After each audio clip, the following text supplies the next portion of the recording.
Okay na yan. Mag-start na pa yung sophomore orientation. Sophomore. Yeah.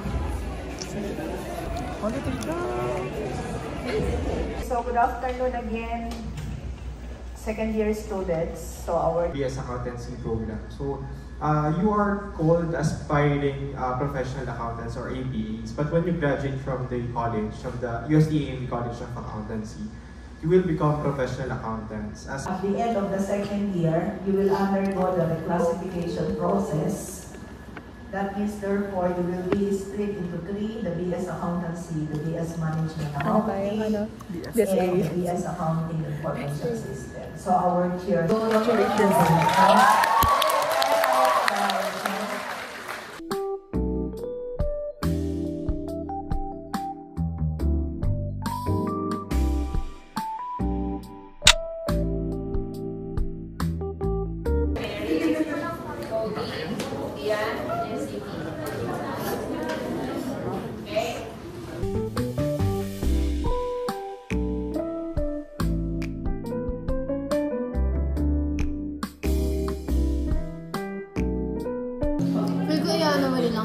Time-lapse mo din lang yan.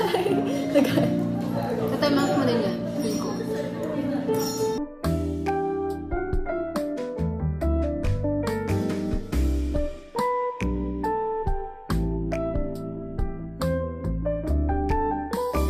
Favorite ko dito sa SB Cafe kasi fruity. Recommend mo? Yeah, of course. Pati yung pagkain, yung rice meals, ang sarap tsaka ang sulit mo. Tingnan mo. Dapat may free. Dahil malad sa medtech. Dahil interest sa medtech. Guys, don't run. Run! Grabe ka naman. That's not the way to, encourage your juniors. Hey guys. So for today's vlog. Hello! Dapat ikaw gitna kasi ko yung ibang ko. Ayaw nga. Sorry. Dito ka na kasi ikaw ang yellow sa amin. Sorry mo na. Tama natin ko yan eh. Na-attempt na ako magpa-short eh. Sorry, what if? What if? What if? Ito.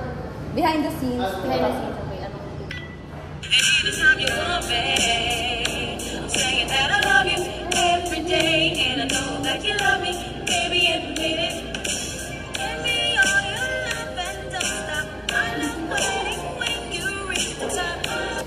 Anytime you love me.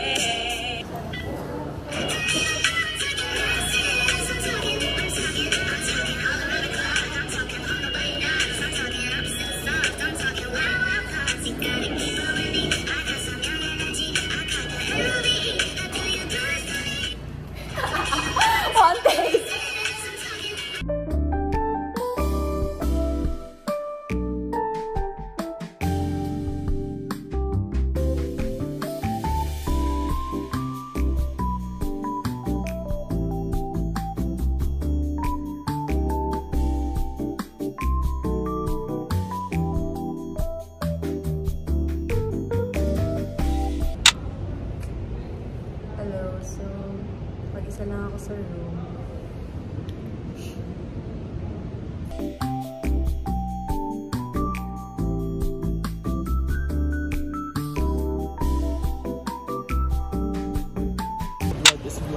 Ay, pakilang day na kayo? It's, you know, first, like, third, fourth. Ewan, hindi ko binibilang. Like, fifth day. 50 na natin. Random clips lang to.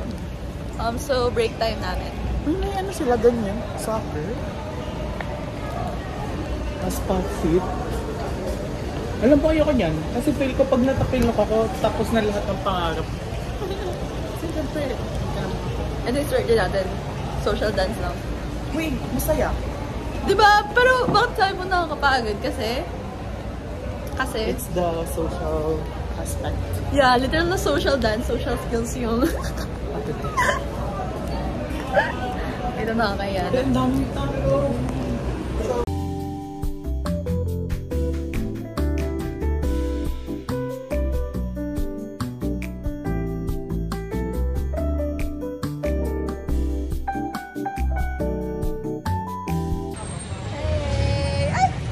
We're back, the Lemonade Trio.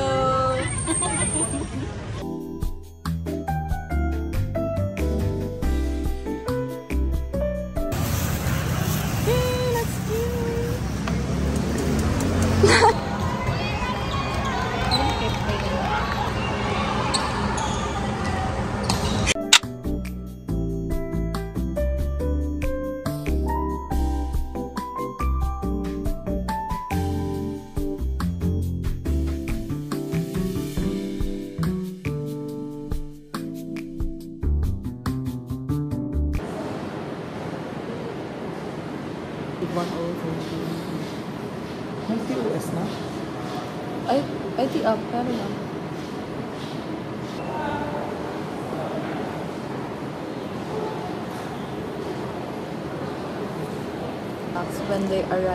When they arise from lawful, voluntary, and unilateral acts. Article 1160. Obligations to acts shall be subject to provisions of Chapter 1, Title 17 of this book. Quasi-contracts is the juridic relation that are voluntary, lawful, and unilateral acts by virtue of which the parties are bound to each other to the end, so that no one will be unjustly enriched or benefited at the expense of another. There are two principal kinds of quasi-contracts. First, 6:04 p.m. Pauwi na kami after mag-live. Hindi pa. What makes you different? Not only you, pati pala ako. What makes us different from the rest of all the beings? When we say It's our last day after first week. I mean, it's the first week and last day ng first week. So, how was your first week? It's okay. Highlight today ay hindi ako natawag sa receipt. Hindi ako natawag sa receipt. So, Ano naman? Chapter 3. Makabalis sa side na rin.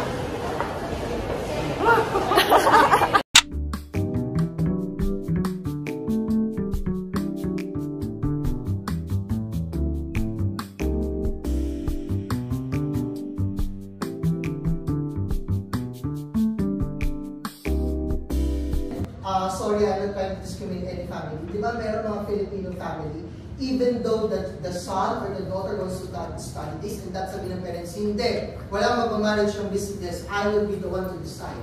Ano magagawa? For example, in African culture,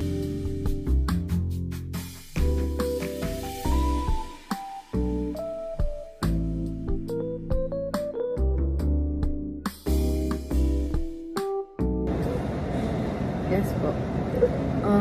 For me po, my greatest blessing was to pass also the last year, the first year, because it was really great for me that I was able to pass even though I think I didn't really perform well. So that's why my greatest lesson for me was I have to really set my priorities straight. Being disciplined is really important. It will help you achieve the goals that you wanted to achieve. With the lessons I've learned, I also take care of myself by being disciplined, to also watch out for the foods I eat, my sleep, and I also love working out. So that's how I take care of myself po. Thank you po.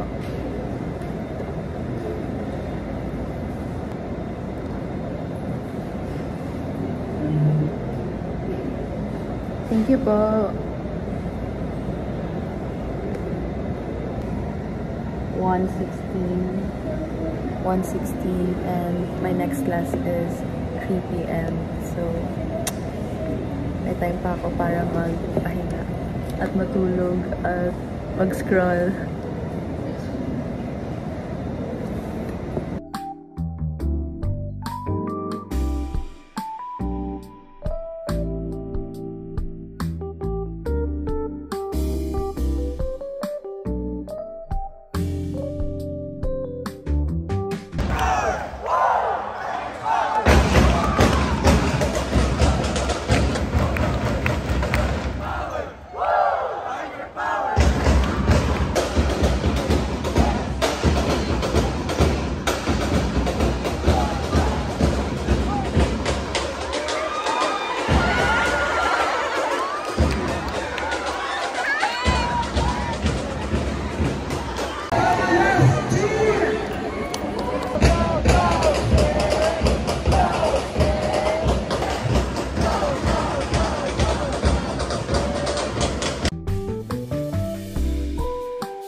Suspended yung pasok dahil sa smog.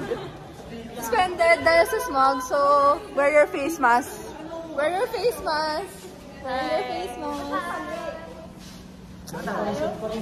Hot fit done.